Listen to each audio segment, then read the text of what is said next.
நாடுன்னு இருந்தா 4 எதிரிக இருக்கத்தான் செய்வாய்ங்க. அத யாராலயும் தடுக்க முடியாது. நமக்கு 2 எதிரிக இருக்காய்ங்க. சீனா 1, பாகிஸ்தான் 1. ஆனா, இந்த பாகிஸ்தான்ங்கிற கேடுகெட்ட பயலுகள உருவாக்குனது அப்படிங்கிறது எதிரிகள் தான். தானா அமையிற எதிரி ஒரு பக்கம், சீனா மாரி. உருவாக்கி விட்ட எதிரி இன்னொரு பக்கம், பாகிஸ்தான் மாரி. இந்த பாகிஸ்தான உருவாக்குனது அப்படிங்கிறது வீணா போன பிரிட்டன். ஆனா, அத தூக்கி மடியில வச்சுக்கிட்டது அன்னை அமெரிக்கா. இந்த 2 வெட்டிப் பயலுகளும் இந்த உலகத்துக்கு செய்யாத அட்டூழிய அக்கப்போர்களே கிடையாது. ஆனா 2 பேர் தான் உலகத்திலே வச்சு உத்தமன், நல்லவன்பாய்ங்க. சமகாலங்கள்ல அதாவது ஒட்டுமொத்த உலகத்தையும் கொள்ளையடிச்சு கொண்டு போனது யாரு அப்டின்னா பிரிட்டனு. சமகாலத்திலயும் அதே தாங்க நடக்குது. அதுல எந்த மாற்று கருத்துக்கும் இடம் கிடையாது. காரணம் என்ன அப்டின்னா, இன்னைக்கு நிலைமைக்கும் எங்கெல்லாம் கொள்ளையடிக்க முடியுதோ, அதாவது ஒயிட் காலர் வேலைகள். அப்படி ஃபினான்ஷியலா கொள்ளையடிச்சு, பெரிய ஆட்களுக்கு அடைக்கலம் தர்றது யாரு அப்டின்னா பிரிட்டன் தான். இது வெளிப்படையா தெரியறது. இதே மாரி ஃபினான்ஷியலா கொள்ளையடிக்கக்கூடிய ஆட்களோட சொர்க்க பூமி இன்வெஸ்ட்மென்ட்களுக்கு அப்படின்னு பார்த்தோம்னா பிரிட்டன் தான். ஆனா என்ன சொல்லுவாய்ங்க, டம்முனு இல்ல UAE தான். அவன் தான் கவுண்ட்டுக்குள்ளேயே வரமாட்டேங்கிறான். அவனுக்கு எதிரா கடுமையான சட்டங்கள போடுறேன் அப்படின்னு சொல்லி கம்பு, வாளு எல்லாத்தையும் சுத்துவாய்ங்க. ஆனா உண்மை என்ன அப்டின்னா, இவனுக்கெல்லாம் அப்பனுக்கு அப்பன் மாரி தான் பிரிட்டனோட இன்வெஸ்ட்மென்ட். ரஷ்யாவோட இன்வெஸ்ட்மென்ட்டே அங்க கணிசம். ரஷ்யா மீது தடைகள்லாம் போட்டாய்ங்க. பிரிட்டன்ல இருந்து சீஸ் பண்ணது அப்படிங்கிறது ஒண்ணுமே கிடையாது. "என்னடா ஒண்ணுமே இல்லையாடா?" அப்படின்னு கேட்டா, சத்தியமா ஒண்ணுமே இல்லன்ட்டாய்ங்க. அதுக்கப்புறம் அவனுங்க பிடிச்சது ஒரே ஒரு விஷயம் தான். என்னடான்னு கேட்டா, ஒரே ஒரு சாப்பர பிடிச்சாய்ங்க. "அட வெக்கங்கெட்ட பயலே!" அப்படின்னு கேட்டா, அவன் தேடின லட்சணம் அப்படின்னு எடுத்துக்கலாம். இல்ல தேட விரும்பலன்னு எடுத்துக்கலாம். யார்ட்ட போய் கேட்கிறோமோ அந்த பதில் கிடைக்கும். அந்த மாரி ஒரு கேடுகெட்ட பயலுக சமகாலத்திலயும். சரி இந்த பயலுகலாம் சேர்ந்து என்ன பண்றாய்ங்க அப்படிங்கிறதான், பாகிஸ்தான்னு ஒரு நாட்ட வளர்த்து விட்டாச்சு. வளர்த்து விட்டு இந்தியாவோட வளர்ச்சிய ரொம்ப காலம் தடுமாற வச்சாய்ங்க. இப்ப கூட கைக்குள்ள வச்சிருக்காய்ங்க. அடுத்த பாகிஸ்தான வளர்த்து விட்டா, அத நோக்கி தான் இப்ப இவர்கள் போறார்கள்.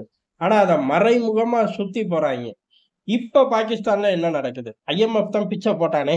நமக்கு தான் நல்லா தெரியுமே! அப்படின்னு கேட்டா, IMF போட்டது பிச்ச. ஆனா நானும் பிச்ச போடுவேன். அப்படின்னு வேர்ல்டு பேங்க் வந்திருக்கு. ஆனா இந்த 2 பயலுகளுமே யாரு அப்படின்னா, அன்னை அமெரிக்கா தான். இந்த அமெரிக்க பையன் பாகிஸ்தான விடமாட்டான் அப்படிங்கிறது தெரிஞ்சு போச்சு. காரணம் என்ன? அவனுக்கு மனசுக்குள்ள ஒண்ணே ஒண்ணு தான். பாகிஸ்தான் இருக்கிற வரை இந்தியாவுக்கு ஒரு இடைஞ்சல் இருந்துகிட்டே இருக்கும். அது ஏதோ ஒரு வகையில இடைஞ்சல். அந்த இடைஞ்சல இந்தியா சமாளிச்சுக்கிட்டே தான் இருக்கணும். சமாளிக்க முடியாதா அப்படிங்கிற பேச்சே தேவையில்ல. இங்க பாரு முடியாது அப்படின்னு சொல்லியே நெறைய காரியங்கள பணிய வைக்கலாங்கிறது அமெரிக்காவோட எண்ணம். உண்மையும் அதான். இப்ப நம்ம பாகிஸ்தான அடிச்சோம். அடிச்சு அவன கால்ல விழுக வச்சோம். ஆனா ட்ரம்ப் என்ன சொல்றாரு? நான் தான் பேசி நிறுத்தினேன் அப்படின்னு சிம்பிளா சொல்லலையா? இப்ப ட்ரம்ப் கிட்ட போய், "ஏய் நீ எங்க பேசின?" அப்படின்னு சொன்னா, ட்ரம்ப் என்ன செய்வாரு? அதனால நம்ம அத போய் சொல்லல. சொல்லாம நம்ம பாட்டு 3வது நாடு வரலப்பா அப்படின்னு சொல்லி அபிஷியலா சொன்னோம். நம்ம ஆட்கள் எல்லாம், ட்ரம்ப் பொய் சொல்றாயா அப்படின்னு போட்டு உடைச்சோம். பதிலுக்கு ட்ரம்ப் என்ன செஞ்சாரு? ஆப்பிள கூப்பிட்டு அங்க புரொடக்ஷன் பண்ணக்கூடாதுன்ட்டாரு. இப்ப மூஞ்சிக்கு நேரா சொல்லியிருந்தா என்ன ஆகும்? இதே மாரி இன்னொரு ஒரு 10 கம்பெனிய கூப்பிட்டு பண்ணாத அப்படின்ருப்பாரு. இவ்வளவுதான் சூட்சமம். இந்த மாரி விவகாரங்கள் தொடர்ந்து வச்சுக்கணும்னா, பாகிஸ்தான்னு ஒரு நாடு இருக்கணும்னு விரும்புறாய்ங்க. அதனால தான் IMFல இருந்து பிச்சை வாங்குனது, பிச்சை குடுத்தது. இப்ப வேர்ல்டு பேங்க்கும் பிச்சை போடுது. வேர்ல்டு பேங்க் போடுற பிச்சை அப்படிங்கிறது கேட்டீங்கன்னா கடுப்பாயி போயிருவீங்க. காரணம் என்ன அப்டின்னா, அவனுங்க சொல்றது 40 பில்லியன் 10 வருஷம் டைம். 10 வருஷம் 40 பில்லியன் என்னடா EMI அவனுக்கு கட்டுற அப்படிங்கிற மாரி இருக்கும். ஆனா அதெல்லாம் கிடையாது. என்ன அப்டின்னா, உள்கட்டமைப்ப விரிவுபடுத்த போறார்களாம். ரோடு போடுறது, பாலம் கட்டுறது, டாய்லெட் கட்டுறது இந்த மாரி வரப்போதா அப்படின்னு கேட்டா, அப்படிதான் சொல்றாய்ங்க. ஆனா அதெல்லாம் அவர்கள் கட்டுவார்களான்னு கேட்டா, இப்ப ஃப்ளட் வந்து அடிச்சுட்டு போன பாலங்கள சரி பண்றேன் அப்படின்னு உலகம் பூரா போய் பிச்சை வாங்கிட்டு வந்தாய்ங்க. கடைசில பார்த்தா அத கட்டவே இல்ல. அதே மாரி இன்னொரு இடத்துல கட்டியிருக்காய்ங்க. ஆனா அது அடுத்த வெள்ளம் வரை தாங்குமா அப்படிங்கிற சந்தேகம் வருது. ஏன்னா அடுத்த மழையே பெய்யல. ஆனா பெய்யறதுக்கு முன்னாடியே இடிஞ்சு விழுந்துருச்சு. இவனுக்கு எதுக்கு இவ்வளோ பெரிய இன்வெஸ்ட்மென்ட் அப்படிங்கிறது தான். இத வச்சு அவன் கொள்ளையடிக்க போறான். ஜம்முன்னு வாழப் போறான். அத தாண்டி இவர்கள் பெரிய அளவுல உள்கட்டமைப்பு அப்படின்னா, எல்லைகள்ல ஏதோ பிளான் பண்றார்களோ அப்படிங்கிற எண்ணமும் நமக்கு வரும்.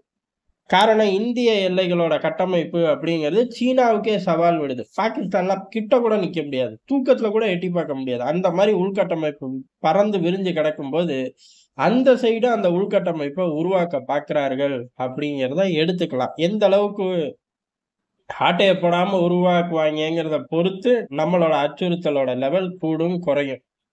இத எப்படி அவன் தீவிரவாதிக்கு தான் செய்வான். இது வேர்ல்டு பேங்க்குக்கு தெரியாதான்னு கேட்டா, நல்லா தெரியும். அதத்தான் இவன் விரும்புறான். இப்ப என்ன இந்தியாவுக்கு எதிரா செக் வைக்கணுங்கிறதுக்காகவே கங்கணம் கட்டி வேலை பார்க்குறாங்கங்கிறது இதுல இருந்து தெளிவா தெரிஞ்சு போச்சு.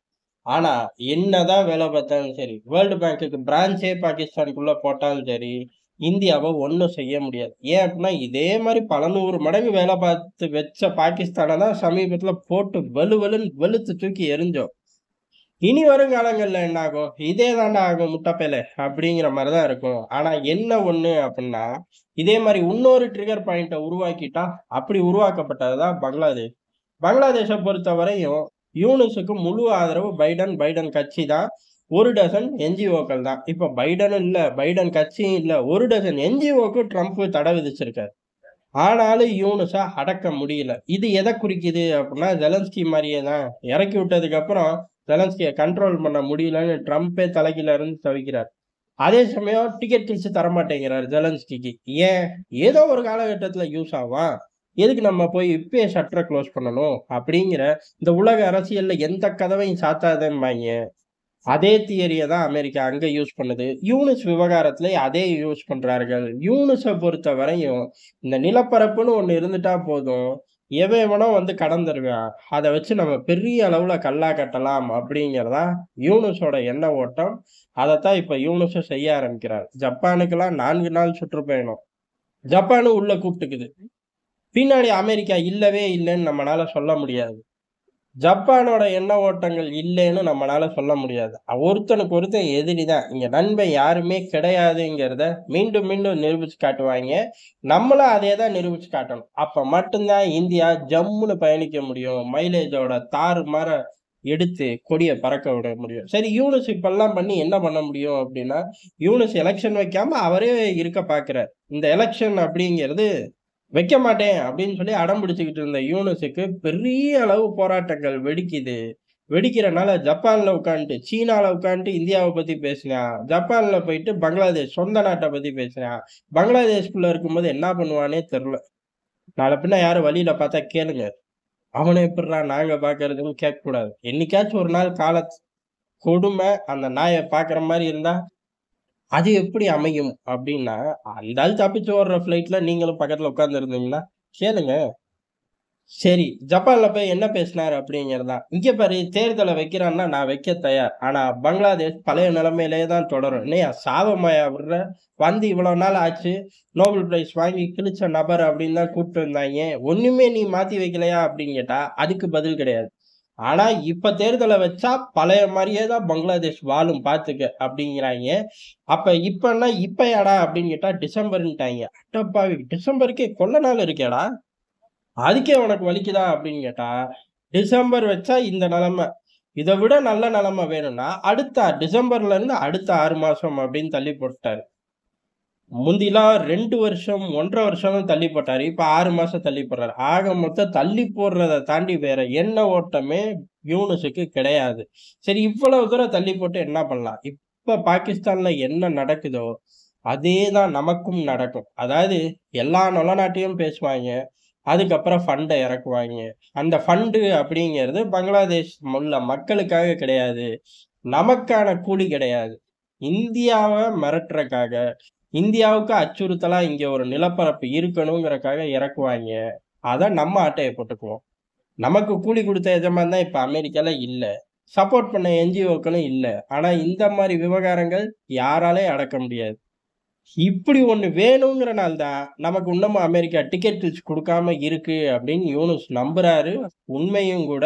அத நோக்கி செயல்படுறாரு. ஆனா யூனுஸ் மறந்த இன்னொரு விஷயம், டிக்கெட் அமெரிக்கா கையில மட்டும் கிடையாது. இந்தியா கிட்டயும் இருக்கு. இந்தியா அஃபிஷியலாவோ, அன்அஃபிஷியலாவோ பாகிஸ்தானுக்கு செஞ்சத காட்டிலும் 100 மடங்கு அதிகம் செய்ய கூட தயங்க போறது இல்லைங்கிறத யூனுஸ் மறக்கிறாரு.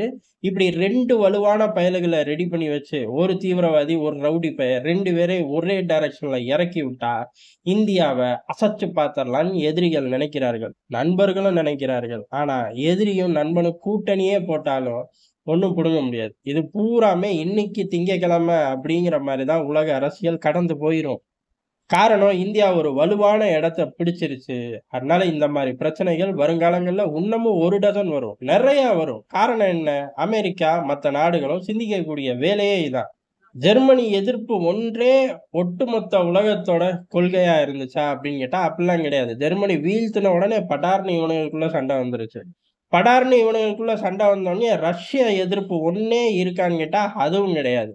ரஷ்யாவ காட்டி நேட்டோவ வலுப்படுத்தி வச்சார்கள். ஆனா, அந்த நேட்டோவ காட்டி ரஷ்யா கிட்டயே பல டீல்கள அமெரிக்கா முடிச்சுக்கிச்சு.